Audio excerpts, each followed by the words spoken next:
Mais que Feliz, um programa para toda a família. Jesus Cristo vive. Hoje nós iremos considerar algo muito importante: a ressurreição do Senhor Jesus. Tudo que se refere a Jesus é muito importante. As profecias, a humanização, quando Ele deixou a sua glória, conforme Filipenses capítulo 2, Evangelho de São João capítulo 1, que se fez carne e habitou entre nós de uma forma verdadeira. Depois de 3 anos de um ministério grandioso, inigualável, insubstituível, Jesus caminha para a cruz. Ali, Jesus deu a sua vida pela humanidade toda, morrendo fora dos portões da cidade de Jerusalém. Não foi uma fantasia, mas Jesus realmente deu a vida por nós. Jesus foi crucificado entre 2 malfeitores.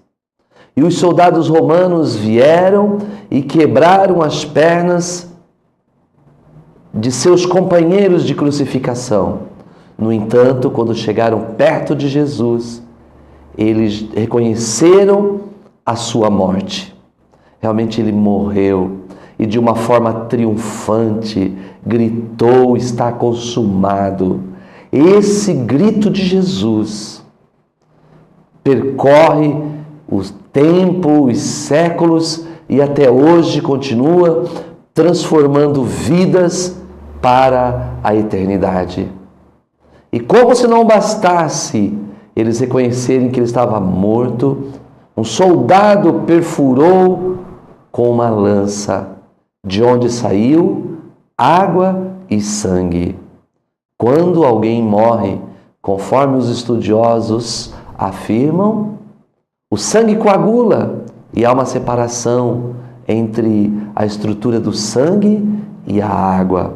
Mas uma prova de que Jesus morreu de verdade. Mas ele havia dito que ele daria sua vida, mas que ele novamente a recobraria. Foi então que no 3º dia, à noite de um sábado para o domingo, 2 mulheres, Maria Madalena e a outra Maria, que entre si conversavam e falavam a respeito de uma grande dificuldade, porque elas estavam com mirra, com especiarias, com ungüentos para ungir um corpo morto. E a indagação era: quem removerá a pedra? Mas quando elas chegaram, os soldados estavam como mortos, porque havia acontecido um terremoto. Um ser celestial com o semblante, um aspecto de um relâmpago, havia removido a pesada pedra de aproximadamente 2 toneladas e havia sentado sobre ela. E dá um recado para as mulheres: voltem e avisem os outros discípulos que ele já está vivo e que vai adiante deles para a Galileia. Os soldados saíram dali e procuraram os líderes religiosos e foram comprados financeiramente para afirmar uma mentira, que os discípulos vieram e roubaram o corpo de Jesus. As mulheres foram, avisaram os discípulos e eles vieram apressadamente. João, jovem, chegou primeiro que Pedro, viu os lençóis, mas não quis adentrar o túmulo. Pedro chegou um pouco depois, mas adentrou. E quando não somente ele, mas João entraram no túmulo, perceberam um detalhe distinto de Jesus, o carinho de Jesus: 2 lençóis dobrados uma à cabeceira e outra aos pés. Não tiveram dúvida naquele momento. Jesus estava vivo. Voltaram para casa, mas Maria Madalena permaneceu ali do lado de fora do túmulo, ainda sem compreender a mensagem angelical. Jesus aproxima dela e diz: mulher, por que choras? E ela imaginava que fosse o responsável do jardim, o jardineiro. E ela diz: porque levaram meu Senhor, e se tu sabes onde o puseram, diga-me que eu buscarei. Que exemplo de mulher corajosa. Mas naquele momento, Jesus a chama de uma forma também muito particular. Lhe diz Maria, e ela reconhece e diz Rabone, que quer dizer mestre, lança-lhes aos pés. Mas Jesus disse: não me detenhas, porque eu ainda não subi para o meu Pai e vosso Pai. Mas vai e dize aos demais que eu novamente reencontrá-los-ei lá na Galileia. Naquele mesmo dia, 2 discípulos saíram de Jerusalém com destino à aldeia de Emaús. Conversavam entristecidos a respeito da morte de Jesus. Jesus aproximou-se deles, mas eles estavam com os olhos como que fechados para reconhecer a ressurreição. Como muitos, até mesmo hoje, permanecem com os seus olhos fechados. Jesus perguntou, porque ele sempre dá o primeiro passo: por que vocês estão tristes? No diálogo eles responderam: és tu o único em Jerusalém que não sabe? E Jesus perguntou: quais? A respeito de Jesus, o Nazareno, um varão profeta, poderoso em obras, diante de Deus e diante dos homens, mas os nossos príncipes o crucificaram. Naquele momento, Jesus abre a palavra, vai falando com eles acerca de todas as profecias, começando pelos profetas, e o que mais nós podemos encontrar no texto bíblico é referências sobre Jesus. Quando chegaram em Emaús, já era tarde. Jesus quis distanciar-se deles, mas eles pediram: já se faz tarde, fica conosco. E Jesus entrou para estar com eles. No momento da refeição, Jesus repete o que havia feito nas multiplicação dos pães, na Santa Ceia, que é tomar o pão, dar graças, partir e servir. Jesus repetiu o ato e eles reconheceram Jesus. Mas Jesus desapareceu do meio deles. E eles, naquela mesma hora da noite, voltaram para encontrar os demais discípulos e anunciar a respeito da ressurreição de Jesus. Jesus aparece para 11 discípulos, traz a paz seja convosco, uma saudação grandiosa, fala com eles e depois desaparece. Tomé chega e fica sabendo da notícia e diz: se eu não tocar nas suas chagas, se eu não ver com os meus olhos, eu não vou crer. 8 dias depois, Jesus aparece e diz para Tomé: Tomé, seja crente, não seja incrédulo. Veja que eu sou o mesmo. Você pode tocar as minhas mãos, você pode tocar o meu lado direito, mas naquele momento ele cai por terra.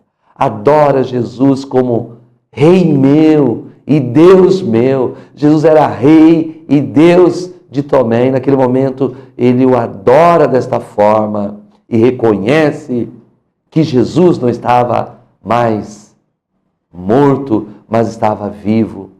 Durante 40 dias, após a sua ressurreição, até a sua ascensão, Jesus apareceu outras vezes, explicou muitas coisas, preparou eles para a batalha de anunciar o Evangelho em todo o mundo. E depois, no 40º dia após a sua ressurreição, ele sobe aos céus. Mas ele não vai apenas com seus discípulos no alto do Monte das Oliveiras.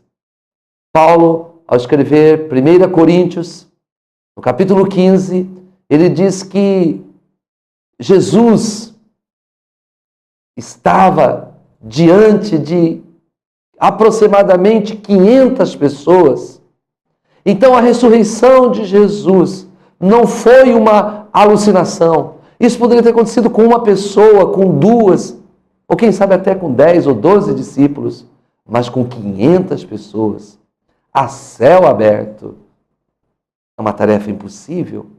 O nosso Mestre realmente está vivo para sempre. Mas por que nós podemos testemunhar da ressurreição de Jesus? Qual a importância da ressurreição de Jesus? Em primeiro lugar, porque a ressurreição de Jesus cumpre as profecias. Muitos são os textos que declaram que ele daria vida e que ele ressuscitaria.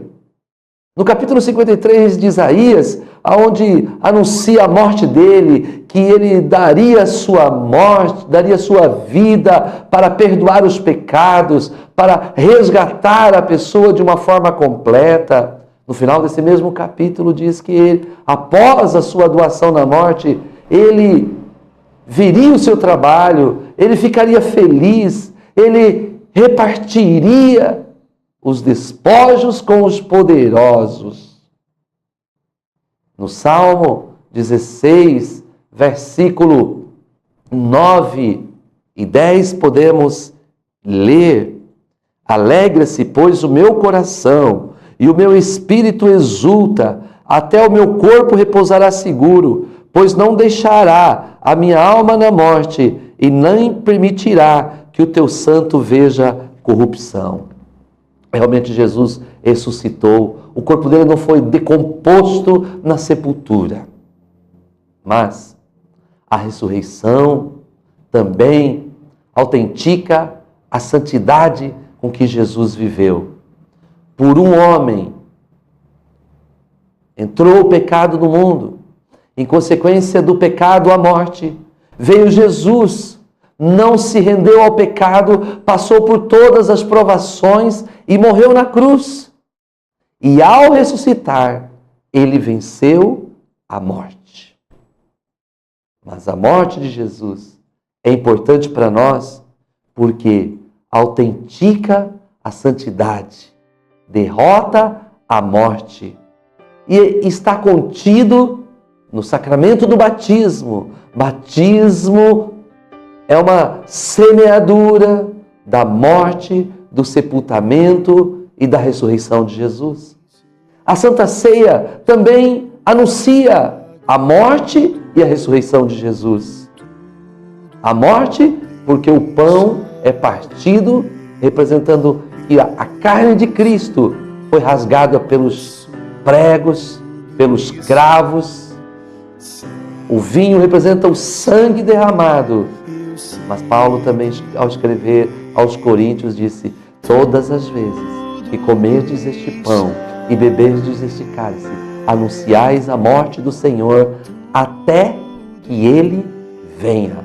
A ressurreição anuncia a vinda de Jesus para buscar os seus escolhidos, não de uma forma tímida, mas com milhares de seus anjos, aonde aqueles que semearam o corpo corruptível, o corpo mortal, ressuscitará com um corpo imortal, transformado, espiritualizado, à semelhança do corpo do Senhor Jesus.